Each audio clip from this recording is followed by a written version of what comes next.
I would like to ask, because there are relatively few female politicians now in the world, I would like to ask from your personal experience, what do you think of women in politics? Thank you. Oh, I think a great deal of women in politics. There are a lot of women in the National League for Democracy, and they work very hard, they're very effective, and sometimes I think they're a lot more helpful than the men. They are more modest and they are more reasonable. There are lots and lots of things at which women are better. And although I appreciate my male colleagues exceedingly, I must say that I love my women colleagues. And I think more women should be involved in politics for the good of the human race.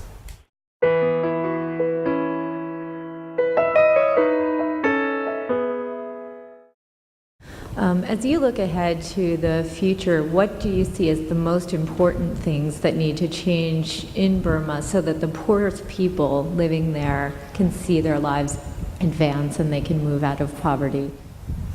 I'm an admirer of Professor Amartya Singh, so I believe in development as freedom.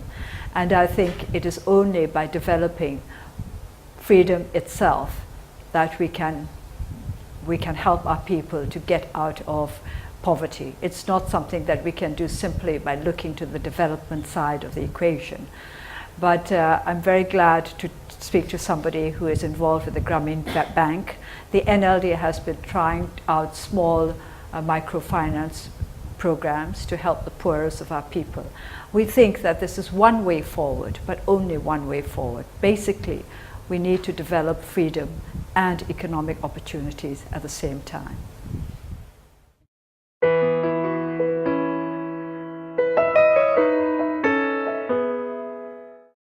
It's simple. Youth unemployment is a big problem in many countries.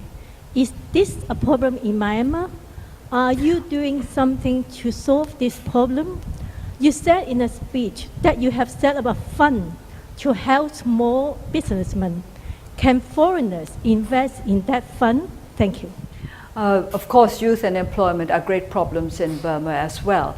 And we've been trying to do everything we possibly can to help our youth forward. First of all, by capacity building, try to give them as much education as we possibly can under the circumstances, and also by trying to start up little projects in which they can be involved.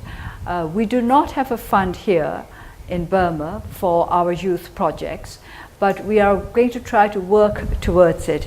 You know that one of the problems in Burma is that to be an NGO, you have to be registered, and the registration, of course, comes from the government. So unless the government approves of you as a social or humanitarian organization, you cannot get a formal registration.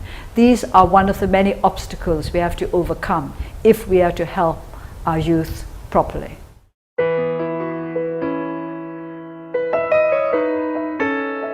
Also, you've talked about the importance of education.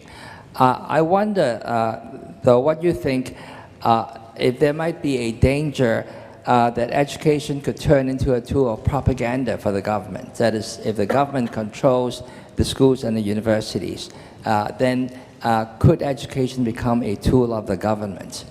Thank you. Well, yes, of course. Education is the tool of many, many governments. But in this day and age, I think we should be able to overcome this obstacle because of the communications revolution. We should be able to reach people in other ways than through the formal educational institutions that follow the government line.